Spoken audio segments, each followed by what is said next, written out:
ว้าวตำรวจเติบโตอยู่กลางป่าโอ้ยลาเอ้ยโอ้ยลูกเอ้ยหุ่นหุ่นโอ้ป้อโถพี่น้องเอ้ยพี่น้องเอ้ยหุ่นน่ะบุญรอดซักไปหากินแล้วป้าโถพี่น้องเอ้ยนี่แหละวิธีแบบดังเดิมอีหลีพี่น้องเอ้ยผู้ใดอยากเห็นเออจับได้ว่าเอ้ยเอ้าเอ้าเอ้าป้อนี่จับได้เด้อลูกเด้อป้อพี่น้องเอ้ยเงินบ่วาด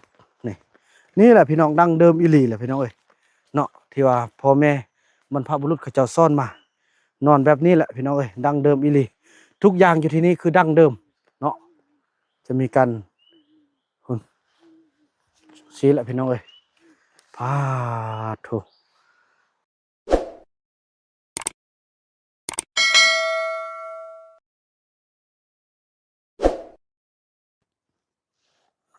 สบายดีสบายดีท่านผู้ชมสบายดี FC ของเบานำกันเบิดสู่คู่สู่คนพี่น้องบ่ว่าสิอยู่ภายในหรือว่าอยู่ต่างประเทศกันพานหัวจนย่องหมดพี่น้องเอ้ยอ่ะมื้อนี้ก็มีโอกาสดีได้เดินทางร่วมกับเบาคูนเป็นพี่น้องชนเผ่าต้องเหลืองหรือว่าคนป่านั่นเองเพราะเขาเจ้ามีสัตว์ที่พันธุ์เกิดอยู่ที่ป่าเลยพี่น้องเนาะอาศัยดำรงชีวิตอยู่ในป่าเลยพี่น้องเนาะหลายท่านคงจะเห็นในคลิปEP ที่แล้วหลายๆอีคลิปที่ผ่านมาที่ได้เดินทางมาพี่น้องเอ้ยเนาะตัวจริงเสียงจริงเด้อพี่น้องเอ้ยพี่น้องเผ่าต้องเหลืองหรือว่ามาราบีเนาะหรือว่ามนุษย์ป่านั่นเองก็ถือว่ามื้อนี้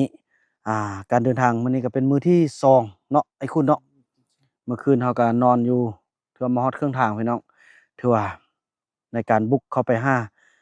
หมู่บ้านที่ว่าลึกลับที่สุดพี่น้องเนาะอยู่ในป่าก็ถือว่ามีที่นี่ที่เดียวอยู่ในประเทศลาวพี่น้องเอ้ยก็ถือว่าหมู่บ้านชนเผ่าตองเหลืองเนาะอืมถือว่าหมู่บ้านนี้จะมีอยู่ประมาณ6คนพี่น้องถ้าว่าเราไปพบครบจำนวน เพราะว่าเขาเจ้าจะแยกอยู่2บ้านบ้านหนึ่งก็อยู่พู้นพี่น้องแล้วเฮามุ่งหน้ามาหาบ่อนที่ใกล้ที่สุดพี่น้องเอ้ยบ่อนที่ว่าเป็นดั้งเดิมที่สุดพี่น้องเนาะก็ถือว่าเขาเจ้าใช้ชีวิตแบบอยู่ในปูอยู่ในป่าเลยพี่น้องอาศัยธรรมชาติเป็นพืชพันธุ์เป็นอาหารอย่างต่างใช้ธรรมชาติเลย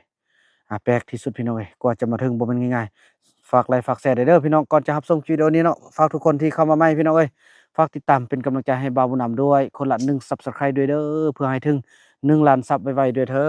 ดเนาะพี่น้องเอ้ยขอเชิญชวนทุกท่านอ่าร่วมรับชมภาพบรรยากาศที่ตื่นตาตื่นใจพี่น้องเอ้ยในที่สุดมื้อนี้เราก็เดินทางมาฮอดแล้วพี่น้องจังได๋ก็ลุยเก็บภาพบรรยากาศทุกรายละเอียดให้ทุกคนได้เบิ่งกันเนาะเพราะว่าได้ยินแต่ในตำนานแต่ที่นี้ช่องนี้ช่องเดียวที่สามารถบุกเข้ามาถึงอ่าพี่น้องคนป่าที่ว่าใช้ชีวิตอยู่ในป่าลึกลับที่สุดพี่น้องบ่ว่าจะเป็นเอาทุกอย่างเลยพี่น้องเนาะก็ถือว่าลึกลับอีหลีแล้วก็มีหลายอย่างที่จะให้ทุกคนได้อ่าฮู้ได้เห็นได้เบิ่งนำกันพี่น้องไปรับชมภาพบรรยากาศนั้นนำกันพี่น้องเนาะฮัดโธพี่น้องเอ้ยแล้วเฮากินน้ำกินในเนาะก็เตรียมเดินทางต่อเนาะไอ้คุณไปทางนี้แม่นบ่โอเคไปเดินทางพี่น้องเอ้ยร่วมรับชมภาพบรรยากาศนำกันนี่โธคือกับแบบทางชนบทเหนือกว่าชนบทพี่น้องเอ้ยเนาะแบบอันนี้จะเป็นเส้นทางยุทธศาสตร์เก่าที่เมื่อก่อนเขาเจ้าเกิดศึกสงครามเนาะพี่น้องเนาะนี่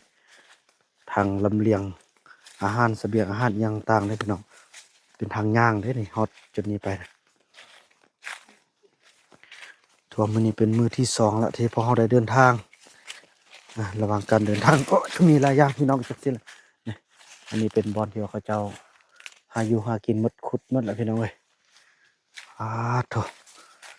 หาสมได้ยากเลยพี่น้องเอ้ยเดี๋ยวนี้แข้งขานี่รู้สึกว่าปั่นขนาดแล้วพี่น้องพุ่นอ้าวอันนั้นบ่แม่นเขาเจ้ามีหยังแบบนั้นหึบ่แม่นคิรินคาร์ด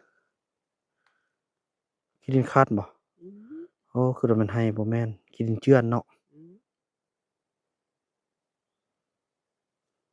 คิดินเจื้อนพี่น้องเอ้ยโธ่พุ่นหัวอยู่ทางลุ่มพุ่นเลยเขาจะรอไปนี่เขาจะอยู่แคมป์ห้วยตัวนี้แม่นบ่แม่นบ่นี่แหละแคมป์ห้วยตัวนี้เนาะพี่น้องเนาะไปเพราะว่าบ่าวผู้นำต้องได้ย่างก่อน ถ้าว่ายามน้ำลังนี่มันเขาจะบ่ท่าเฮาพี่น้องเอ้ยเนาะหุ้ยเห็นอีหยังเทิมแล้วนี่โอ้แม่ยายคุณคนมันเนี่ย โอ้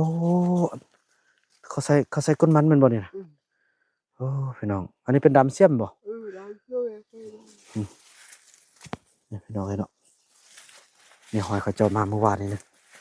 มื้อนี้เฮาเห็นเขาแน่นอนพี่น้องเอ้ยขอให้พบให้พอเขาเด้อ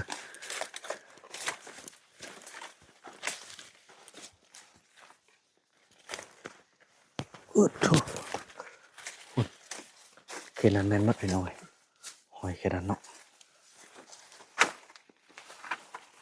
หมู่บ้านที่ลึกลับที่สุดเลย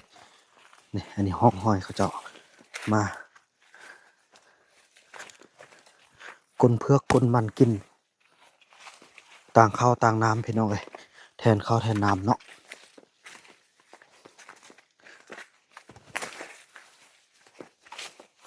โดนนานเหลือเกินที่บ่ได้สัมผัสกับบรรยากาศแบบนี้พี่น้องเอ้ย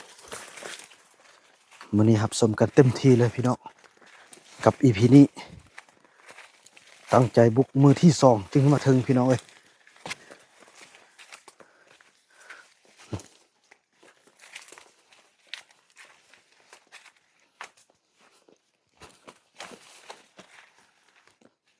เห็นบ่หอมหอยกันขึ้นไว้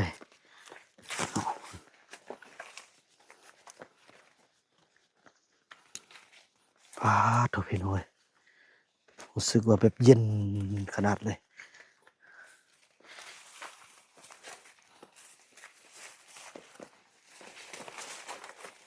เอาหอยกันเดินทางถ้าคนภายนอกเฮานี่ที่ว่าเข้ามาบ่ถึงพี่น้องไกลเนาะมีแต่เผาต้องเหลืองอย่างเดียวพี่น้องนี่เห็นบ่อันนี้น่าจะเป็นเอาหมกปี้นี่มากินนี่แม่นแล้วนี่เขาเจ้าฟันเอาเป็นหมกปีกล้วยไปทำอาหารเนาะไก่เข้ามาแล้วพี่น้องเอ้ยโอ้โหพี่น้องนี่เขตนี้มุนหมดเลยเขาจอกสอกหาอาหารพอดความเย็นพี่น้องมันเปียกหมดเลยเห็นบ่แสดงเห็นบ่เป็นใบไม้หมดเลยพี่น้องขนาดตอนนี้เป็นเวลาอยู่ที่9:58 นาทีโอ้อันนั้นเป็นห้อยเด็กน้อยที่ก้นนั่นน่ะเนาะ ไอ้จ้อง นี่ไม่ไหม้หนึ่งพี่น้อยคุณเริ่มไกลเข้ามาแล้วพี่น้องห้อยนี่อันนี้มันห้อยเก้านี่ก็แม่นนี่อันนี้มันพากันหักเลยพี่น้องเลยโอ้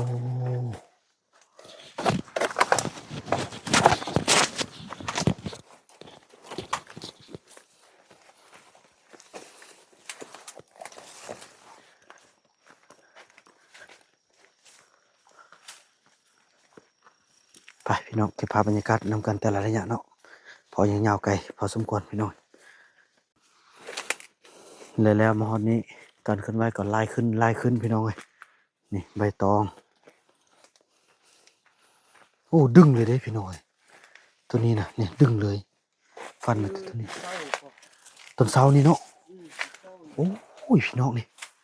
ไม่หนึ่งบ่มือเสานี่บ่น้องเบิ้งนี่ประมาณนี้มือเสานี่บ่โอ้เขาเจ้าฮู้เด้พี่น้องเนาะนี่โอ้โธ่ทางนี้ก็จะเป็นการค้นมันระยะทางการหากินไกลเข้ามาแล้วพี่น้องเนาะ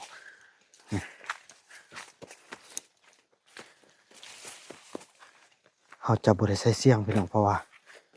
กลัวเขาจะได้ยินแล้วเขาจะแล่นหนีจะบ่ได้พบเขาเจ้าเนาะ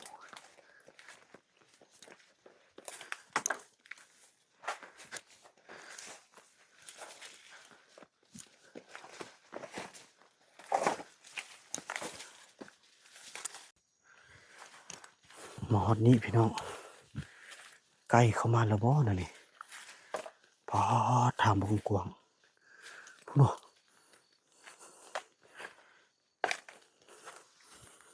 โอ้โถพี่น้องเอ้ยเป็นหมู่บ้านละก็จะถึงหมู่บ้านแล้วเบิ่งนี่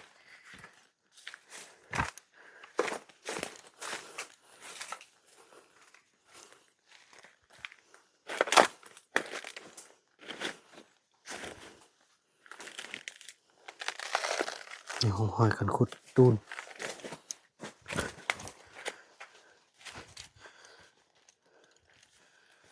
ใกล้เข้ามาใกล้เข้ามาละ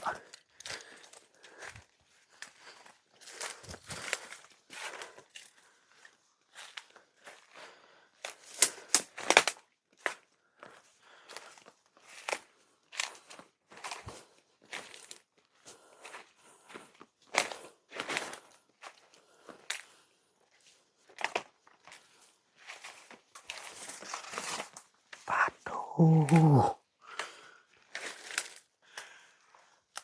อันนี้เป็นรถเขาก้นมันเนาะเขาก้นมันนะเออเฮ้ยเพื่อนอยี่รุ่มมันบอกนี่ให้คุณว่าใกล้จะถึงแล้วพี่น้องไง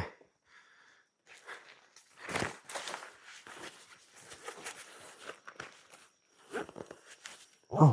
เส้นทางมี2 เส้นเส้นใดนี่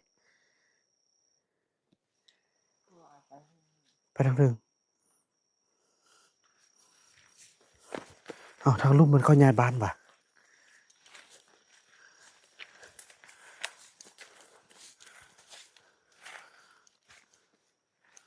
ใส่หนองไปทางใดไปทางใดนี่ นี่เป็นลุง ลุ่มมันนะทอดมันหมดแล้วพี่น้องไง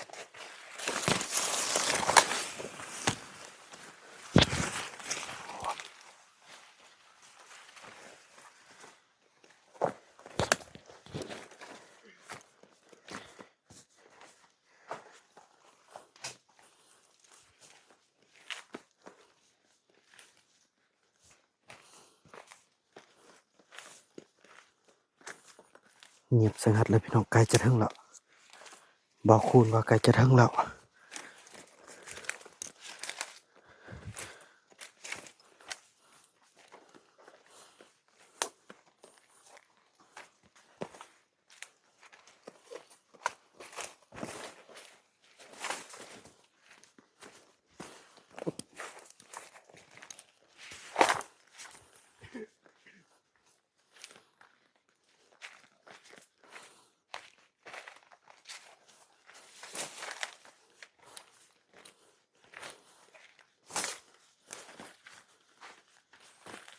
ตื่นเต้นพี่น้องเอ้ยจะได้พบกับหมู่บ้านเผาต้องเหลืองแบบดังเดิมที่บ่เห็นอยู่ไสอีกแล้วพี่น้องเอ้ยน่าจะอยู่ที่นี่ทีเดียวอยู่ในโลกใบนี้พี่น้องณตอนนี้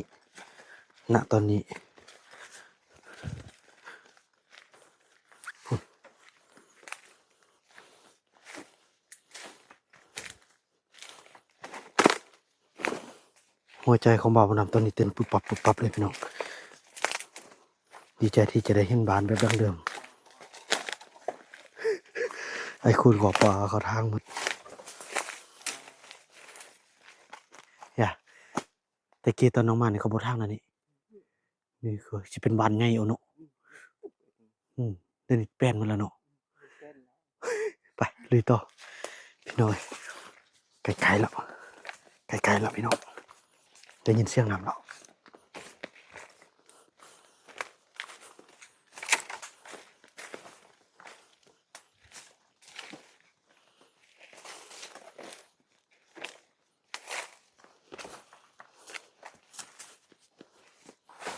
ทางเป็นเข้าแล้ว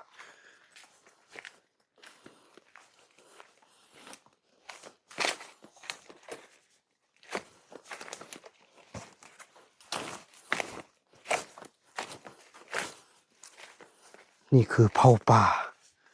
หรือว่ามนุษย์ป่านั่นเอง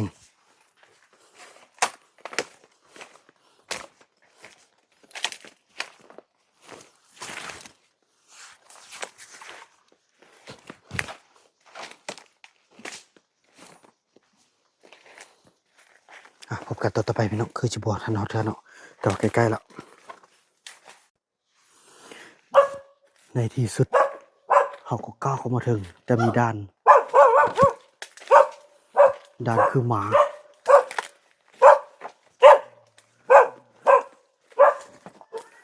มาถึงแล้ว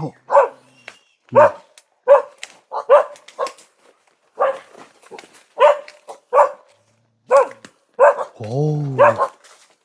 ว้าวมาถึงแล้วว้าวตำรวจเติบโตอยู่กลางป่าโอ้โถบุญรอดเอ้ยลูกเอ้ยน้ำคกคุณโยงไปแล้วบุญรอดชื่อพ่อบ่ชื่ออะไรชื่อพ่อบ่ชื่อพ่อนำบ่ลูกโยงไปหัวน้ำคกอ่ะ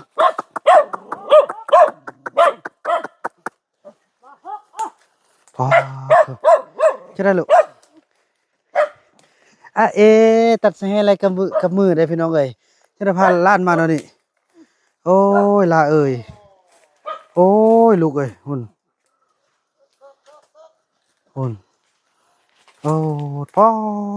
โถพี่น้องเอ้ยน่าชื่อกันแล้วเด้แน่เขาซื้อตัวเองเข้ามาเลี้ยงดีดักไปชื่อกันละมันนี่นะโอ้ยบุญหลอดไม่สู้พี่น้องเอ้ยลมลุกคุกคานจะไปยังไปขุดมันโอ้บ่มีข้าวกินละโอ้ยังบ่ไปเอาน้ำลูกเด้เออโอ้บุญหลอดเอ้ยลูกเอ้ยโอ้ยเฮ็ดได้พี่น้องเอ้ยอนาคตของลูกบุญหลอดเฮ็ดได้มาทิ่มไว้แบบนี้ละพี่น้องเอ้ยติ๊กเอ้ยติ๊ก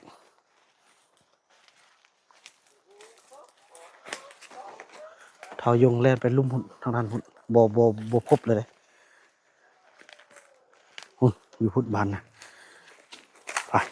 อันนี้ถือว่าโชคดีที่ได้มาพบตอนที่เขาเจ้ามาหากินเนาะมากินแล้วเขาจะกลับคืนพี่น้องเอ้ยเขาจะบอกให้พวกเฮาเห็นได้พี่น้องเขาจะปิดลับที่สุดเลยพี่น้องปา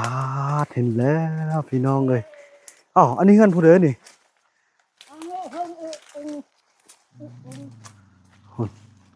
พี่น้องโอ้โถเมื่อก่อนหมู่บ้านนี้จะมีโซ่จะอยู่เป็นบ้านเดียวเดินเขาจะแยกเนาะอันนี้เงินหัวหน้าเผ่าเป็นแยกไปพุ่นละพี่น้องเอ้ยบุญหลอดเอ้ยเป็นสัตว์เด้โอ้โถเฮ้ยหนังติกพี่น้องเอ้ยบ่พี่เป็นคนมาเลย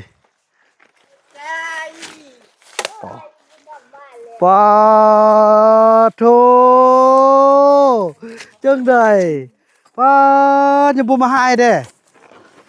อันนี้ไปลงนักลูกนะ นักลูกผมเริ่มยาวแล้วมันนึกก็โถพี่น้องเอ้ยคุณน่ะบุญรอดซักไปหากินแล้วเจ๊พี่พ่อเอาขนมมากินเด้อสบายดีได้เป็นบ่สบายดีเป็นยังบ่ยังเป็นบ่สบายดีเด้อลูก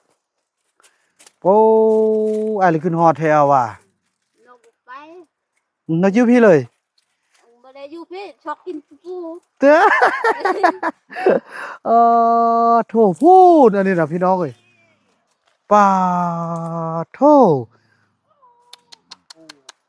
พี่น้องเอ้ยนี่แหละวิธีแบบดังเดิมอีหลีพี่น้องเอ้ยผู้ใดอยากเห็นกินข้าวเช้าแล้วบ่เฮ็ดข้าวเช้าแล้วบ่นี่จ่อยหมดละเดี๋ยวอีพ่อเอาขนมให้เด้ออีพ่อไปขนมมามีเต้าหลายตู้แท้นี่พี่น้องเอ้ยมีเต้าสบายดีอายงสบายดีลูกอายงลูกนี่คือพี่น้องพ่อตรงเรืองที่เคยเข้าโรงเรียนในเมื่อก่อนพี่น้องเอ้ยแต่ว่ามื้อนี้เพิ่นบ่ได้ เพิ่นนี่มาอยู่ป่าแล้วพี่น้อยสบายดีเด้อลูกเอาผมยาวๆก็ดอกอุ้ยไอ้บุญรอดพุ่นน่ะปอโธเพิ่นจะกินขนมเด้อนี่เดี๋ยวอีพ่อเอาขนมให้เด้ออีพ่อเอาขนมให้เด้ออันนี้จับได้บ่ลูกจับได้บ่ผมยาวแล้วลูกโอ้ย จับได้บ่โอ้ยเอ้าเอ้าเอ้าปอนี่จับได้เด้อลูกเด้อว้า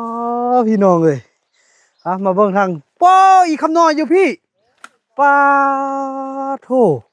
พี่น้องเอ้ยปาโถอู้สบายดี สบายดี ยังมืออ้วยก็ดอก ลูกบ่ได้อาบน้ำ ป้ายังบ่อาบน้ำเด้นอนอันนี้เลย นอนนี่เลย โถอันนี้มักหยังอันนี้ ไปก๊อก มักกอกความ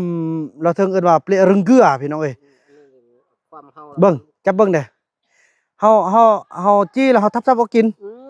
อยู่ฝั่งไทยเอิ้นว่ามักอันเนี่ยก็พี่น้องเอ้ยอันพระเจ้าเป็ดนาบ่สี่ทิศบ่มีหยังนี่แหละ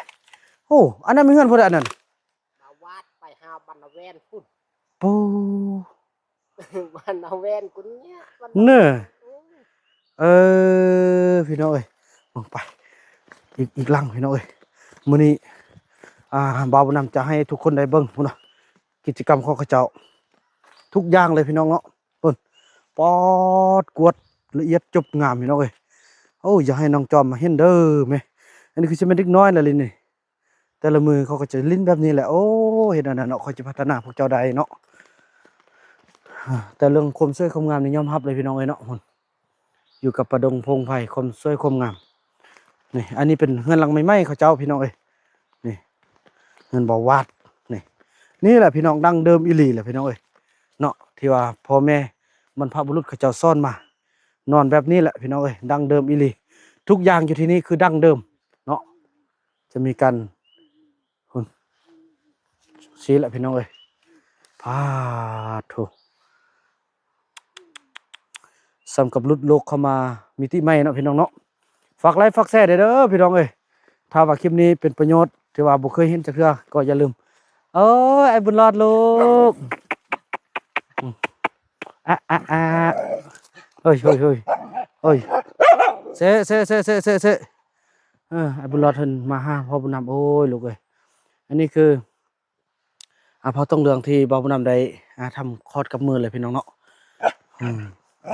นี่ยอกเลยนี่ว่ายอกหายก็ดอกนี่ฮะเนี่ยเป็นสิเนี่ยยอกคือยอกหายแบบนี้อย่ายอกหายแบบนี้แม่แต่ยันก็พี่น้อง พี่น้องจะยกหน้าไล่บ่ได้เพอกด YouTube มันบ่เห็นเด็กน้อยแต่ว่าตอนนี้รู้สึกว่าบุญรอดไปใส่กระนำมาหาพี่น้องเอ้ยป้าดพี่น้องจะได้โอ้ยเฮ็ดจังได๋เนาะพี่น้องเอ้ย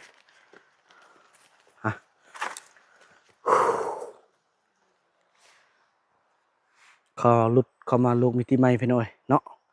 ฝากไลค์ฝากแชร์เด้อพี่น้องเอ้ยเบิ่งติดตามการเคลื่อนไหวแล้วก็กิจกรรมของเขาเจ้าแต่ละมื้อว่ามีหยังใดเดี๋ยวเบานำจะให้ทุกคนได้เบิ่งเนาะคลิปนี้เบานำขออนุญาตจบคลิปกันส่ำนี้ก่อนพี่น้องเอ้ยแล้วก็ว่ากันใหม่ในคลิปต่อไปเนาะคลิปนี้เบานำขอกล่าวคำว่าสบายดี